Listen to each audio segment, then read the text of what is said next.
शाम के अंदर एक अजीब सी सूरत हाल पैदा हुई हुई है क्योंकि जैसे ही अरब ममालिक ने शाम के सदर बशरुल अल साद को अपने साथ बैठाया तो उस पर शाम में शामी लोग दो हिस्सों में बंट चुके हैं। जिस पर राइट हैंड वाले लोग बशरुल अल साद की जो भी मीटिंग अरब ममालिक के साथ हुई है और अरब ममालिक की जो बैठक बशरुल अल साद के साथ हो रही है ये उनको बहुत अच्छा तस्वर कर रहे हैं। मगर लेफ्ट हैंड वाले लोग अपना ही बयानिया और मायूसी का इजहार रखते हैं क्योंकि इनके मुताबिक ये कहते हैं कि जिस शख्स ने यानी कि शाम के सदर बशरुल अल साद ने पिछले 12 सालों में वहशहाना खाना जंगी हलाकतों और तबाही का जिम्मेदार करार दिया है और अब इस जालिम वहशहाना रहनुमा को अरब ममालिक ने खैर मकदम का पैगाम दिया है, जबकि मुख्तलिफ लोगों के ख्यालात इस बात की अक्कासी करते हैं कि इस तनाज़े के नतीजे में 3,50,000 से ज्यादा अफराद हलाक हो चुके हैं। इस पर लेफ्ट हैंड यानी कि शाम के बागियों के कब्जे में एक शाम का शहर अदा अदा जिसका नाम है बागियों के कब्जे में है। जैसे ही शाम के सदर बशरुल अल साद के साथ अरब ताल्लुकात नॉर्मलाइजेशन की तरफ बढ़े और अरब लीग शाम के अंदर दोबारा जाहिर हुई तो उस पर शाम के शहर अदा अदा में शाम के बागियों ने बशरुल अल साद के खिलाफ शदीद एहतजाज का मुजाहरा करते हुए शामी हिजबुल इख्तलाफात का झंडा थामे हुए थे। इसके अलावा शाम के बागी जो शाम के सदर बशरुल अल साद की हुक्मरानी से फरार हुए थे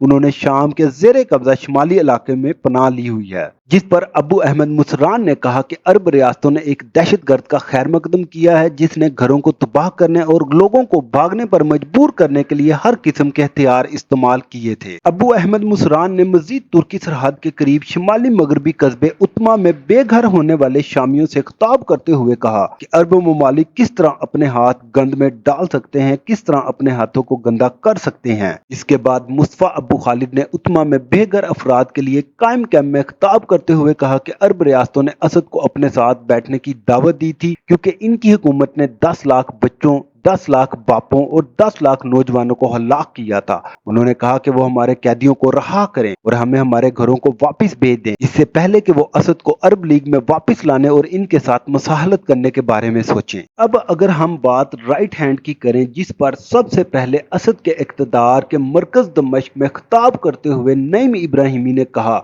मुझे अरब रहनुमाओं के दरमियान इस तरह की मुलाकातों का दोबारा आगाज देकर खुशी हुई और मुझे उम्मीद है कि ये अरब दुनिया और खास तौर पर शाम के लिए मुफीद साबित होंगी। जुम्मे के अजलास के मेजबान सऊदी अरब समेत अरब ममालिक ने एक बार असद के खिलाफ लड़ने वाले बागियों की हिमायत की थी, लेकिन अब उन्होंने आहिस्ता आहिस्ता मुल्क के बारे में पॉलिसी तब्दील कर दी है जहां हुकूमत ने रूस और ईरान की फायर पावर से बागियों को शिकस्त दी है। इसके बाद शाम की यूनिवर्सिटी के तालिबे इल्मों ने भी इस पर इजहार ख्याल किया, जैसा कि दमिश्क में यूनिवर्सिटी के तालिबे इल्म वायला हमीद ने कहा कि इन्हें उम्मीद है कि अरब लीग में शाम की वापसी मुल्क के लिए अच्छी होगी। उन्होंने कहा, हम उम्मीद करते हैं कि शाम की अरब लीग में वापसी या अरबों की शाम में वापसी मुल्क में बहरान और तनाज़ा को हल करने और शाम की जंग के खात्मे में किरदार अदा करेगी। इस वक्त शाम और अरब ममालिक के ताल्लुकात की वजह से शाम के अंदर मिले जुले रुझान नजर आ रहे हैं, मगर मेरी जाती राय के मुताबिक शाम के और अरब ममालिक के ताल्लुकात में वाकई ही बहुत ज्यादा फायदा मुस्लिम उम्मा का छुपा हुआ है और वक्त गुजरने के साथ जब ये ताल्लुकात दोबारा से बेहतरीन लेवल पर होंगे